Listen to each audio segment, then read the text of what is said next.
everybody, my name is Kat Kinway and this is my art channel called Artsyfartsymagic. On today's episode, I will be drawing one of my followers on Instagram. If you do want to participate on YouTube, leave a comment down below, subscribe to my channel, and like this video. I'll ask you to send a couple of pictures of you through Instagram. I do want to start off by saying this follower only sent me one picture, hence the reference picture on the top left corner. I didn't have very much to go off of, and I didn't want to do that exact angle of the face. I don't think this picture looks exactly like my follower, but I do like how it came out. It's not like it's super realistic, okay? It's in my style, all right? We don't have to be super close to exact, but I will let you be the judge of that. Usually I discuss a story in most of my videos, and I haven't been doing that recently. I'm gonna be totally honest and say that recording your own stories is kind of exhausting to me, at least, and that's why I've kind of been taking a break from it. If you have followed me in the past, you do know that I'm a big fan of mental health and basically taking care of yourself. I do struggle with depression and anxiety, and it's something that I don't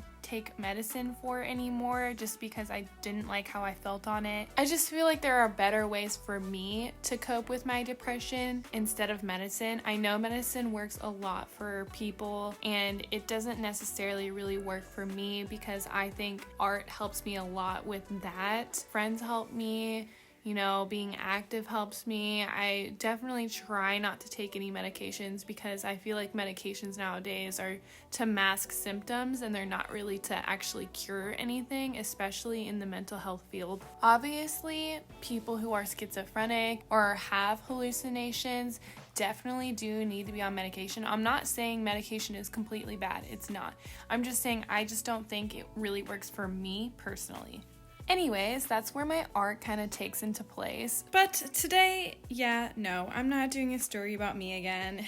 I read this quote, and I'm not really sure who it's by, but it reads, "If trauma can be passed down from generation to generation, so can your healing." And I firmly believe this in my soul. So I just recently learned this about the term trauma bond because I feel like when I hear trauma bond, I think, oh, we are bonding over trauma together. We are trauma bonding. But it's actually a dysfunctional attachment that occurs in the presence of danger, shame, or exploitation, which, years later, I've come to realize a lot of things of family relationships that I have that definitely relate to this term. It was about over a year ago when I actually started taking care of myself and focusing on myself, but before that, I focused a lot on other relationships and how I was involved in other relationships with people, and if that is something that sounds familiar to you, some signs of that is your relationship is unpredictable. They constantly betray you, but you still give them another chance. You feel responsible for their happiness. Your relationship is complex and involves false promises. You defend your relationship even though it's abusive. The sense of familiarity makes it impossible to leave the relationship. Now, reading that, I am not experiencing that right now. Actually, I have a very healthy relationship with my husband and the friends who I regularly have contact with, but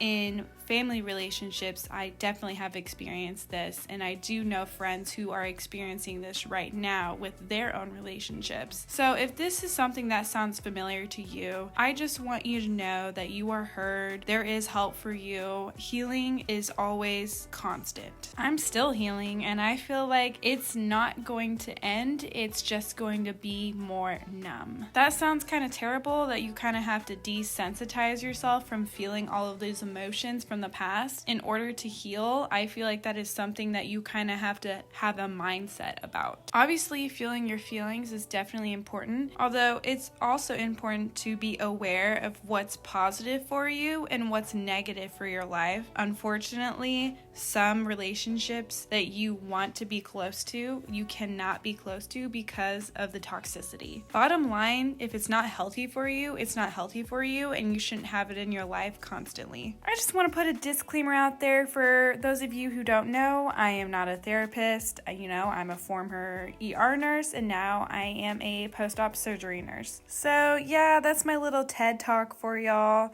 trauma bonding is a psychological response to abuse. It occurs when the abused person forms an unhealthy bond with the person who abuses them. I hope I taught you guys something today in regards to that term. I know a lot of us know somebody that is in a toxic relationship like this, but it's a lot harder to just say, why don't you leave? Because of this kind of psychological response. And that's why there is a cycle between toxic relationships. This could be an example of domestic violent relationships. This could be an example of narcissistic fathers or mother kind of relationship between their children. This could even happen with your best friend, guys. It could really happen with anyone. It's important to know these signs and to be aware of it, so that way if it does happen to you, you know what's right for you and what's not right for you. And if you're around someone who you feel like you can't be your 100% self around, and you feel like you have to watch what you say or watch how you act in front of them, that doesn't necessarily mean that trauma bonding with them, but it definitely can mean that you need to take a step back and analyze the relationship. It wouldn't be right for me to rant all about the awareness of this and to not involve some tips about trauma bonding. If this is something that you have experienced, if you're going through it right now, then I am gonna give you a list of ideas to help with the healing portion to it. Number 1, make a commitment to live in reality. If you find yourself wanting to fantasize about what could be or what you hope will be, stop. Remind yourself that you have made a commitment to live in truth. Even if you don't choose to leave the relationship immediately, in the meantime, you can at least remind yourself that you will stop fantasizing about what is not happening in real life. Acknowledge how trapped you feel. Acknowledge how unloved you feel and how you have compromised your self-respect and self-worth for this relationship. Stop being hopeful and start noticing in real time what is happening and how it is infecting and affecting you. Tip number 2, make one decision at a time. Not every situation is going to be a do or die situation, and you don't need to scare yourself into thinking, I need to leave this relationship right now or else. So, tip number 3, self-care is important and you should only make decisions that support this. Now, I do know emotional relapses do happen, and it is a thing, especially in a trauma bonding relationship.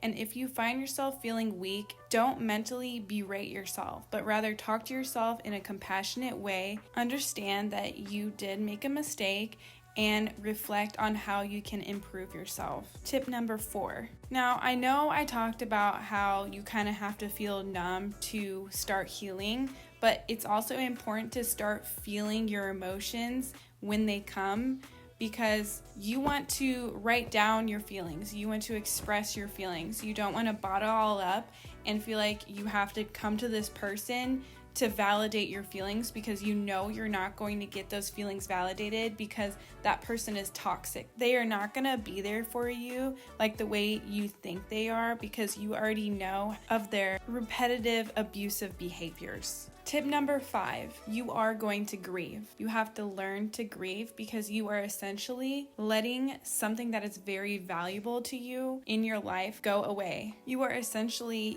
losing the fantasy, the dream, the illusion of what you thought was this person in your life. You are grieving that forever goodbye because you're never going to actually achieve it. They are never going to be that person you want them to be, the person you need them to be. And yeah, you can say this to them and they can make excuses about how it's actually your fault, it's your issues that you need to work on, but really, it's not your fault. They're just gaslighting you, and you need to say goodbye forever and grieve that. Okay, last tip number 6 this is when you build your healthy life.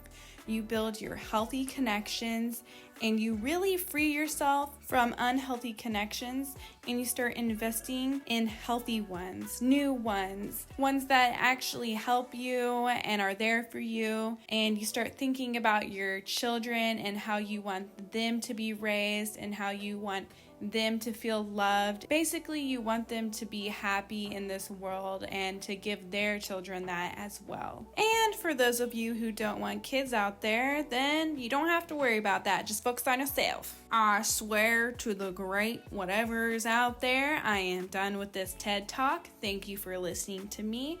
My name is Kat Kinway. This is the finished product. I hope you guys like it. And if you enjoy my content, subscribe, like this video, and I will see you, as always, on every hump day. Peace, love, and magic. I love you like la la la la la la la la la.